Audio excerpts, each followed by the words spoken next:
Hello again. Today I'm going to talk about Clash, not Crash, Clash.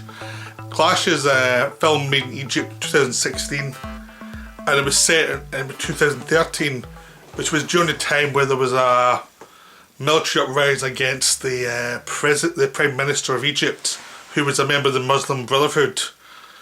And so you had one side of the country that was behind the Muslim Brotherhood, and the other side of the country that was behind the military. So it wasn't just that the military had no support, they had support, but it was very controversial.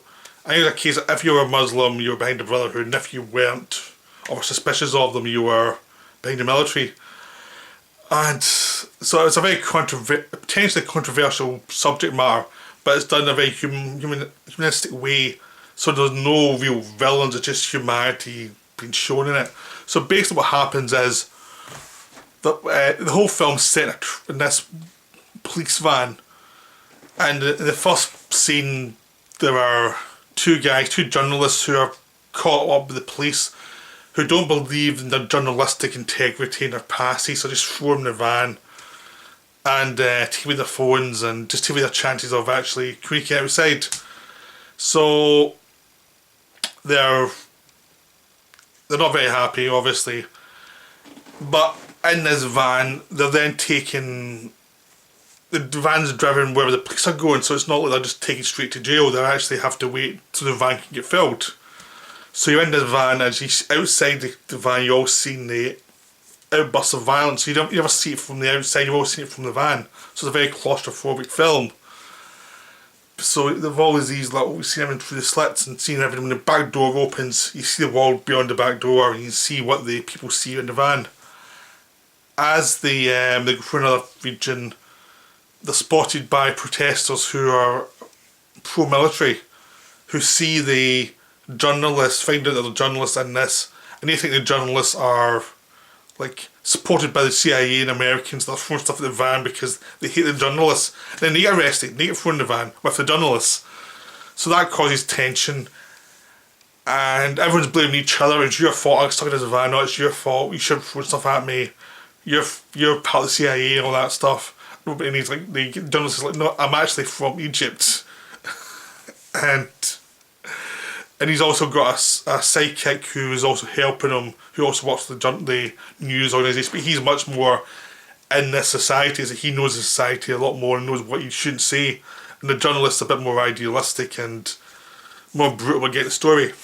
So then the van keeps on going, and the van finally arrives at an area where the Muslim Brotherhood is, and there's some fighting near, which you see outside the van, and some people are arrested for in the van, which are the Muslims, who the other Egyptians don't like. So some of them are in this van, and half of them are Muslim Brotherhood, half of them are pro-military, and you've got two journalists, and they all have to get on. And any time they start fighting, the police come in and break it up, and they'll fire like water in to them, and so eventually they're going to have to be civilised to each other and start talking to each other even though they don't like each other. And as you go through the night in the van, you start to see the humanity of every side, but it never goes towards sentimentality. Is a big thing about this film. It's like, yes, both sides are humane, but both sides would beat the hell out of each other if they could, because they don't like each other and they see the other as a problem in the country.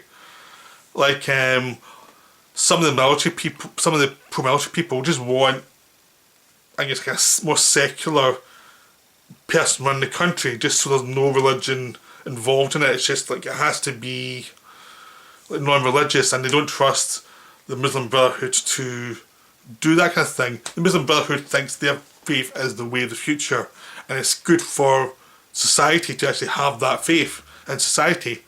So they're not going to back away from the pro-military people. They're going to say, no, this is like corrupt what you're doing, what you're supporting. Our person got elected. So and then you see the kind of both sides have their kind of leaders, people who, like in the military side, you've got the basically the older people seem to get more respect, and younger people seem to be a bit more headstrong and a bit more emotional. And there's also, like, in the pro-military side, there's a woman who gets arrested to protect her son, so she's on it as well, and she gives her husband shit for getting him all arrested, and because he was the one who kind of started the whole thing. So they're kind of the propulsion of that side, the older people, plus there's a woman who's trying to protect her child above all. On the Muslim side, they take it who's the most senior person in the Muslim side through their faith, and that senior person they have to follow. But no one trusts this guy because he doesn't feel like he feels like he's doing stuff by rote, he's not responding to the situation. So even though he always says, you should listen to me, no one ever listens to him. It's like, but it's also showing you in that faith there is kind of hierarchy. But it also shows the humanity of, this doesn't mean that anyone's going to listen to the person if there's no one near to tell them off or not listen to them. So, and everyone makes judgment calls and realises this person's not up to the task. There's also in this van, there's a girl and her father, and they're both Muslim, and she's got all the Muslim covering her face and things like that. But she's like pro-Muslim. She's actually like, to make it complicated, they could have just had someone who was Muslim who hated the burqa. But no, she approves of the Muslim ideology. But she's not a black and white either, she's a person who believes in her faith. So it creates this humanity to it. It's not just like all about some ideology. It's like these people, the Muslims in this film, believe in their faith. And they don't see anything sinister about it.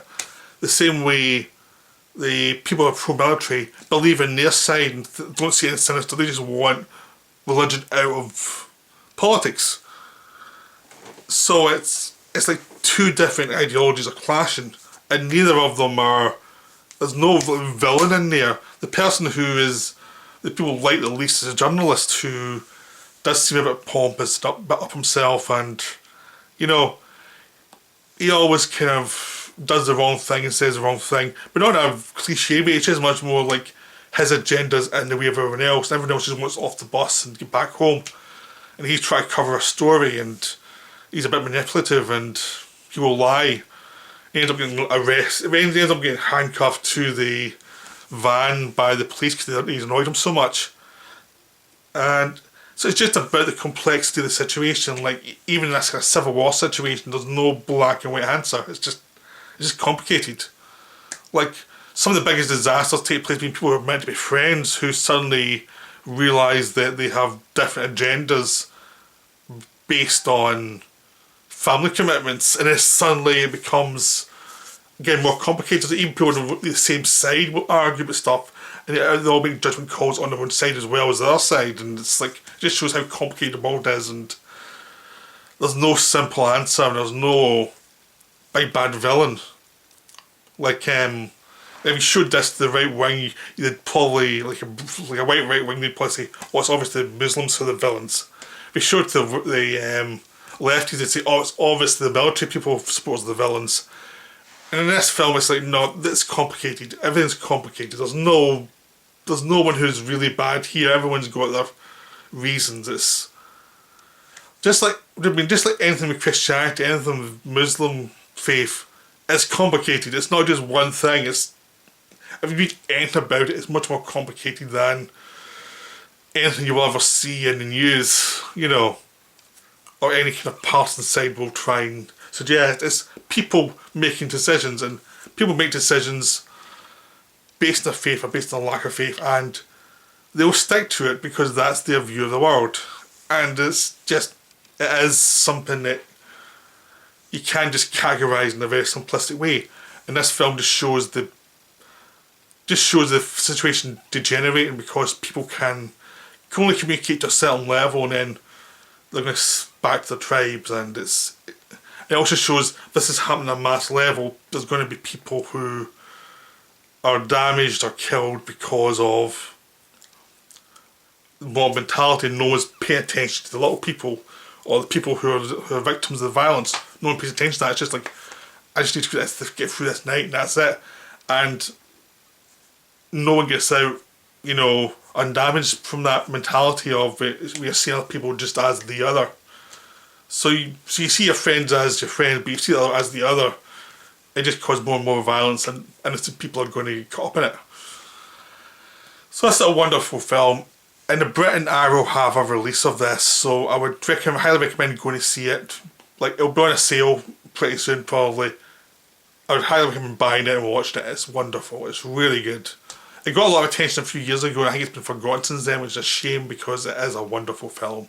So I'd highly recommend it. Try and see Clash.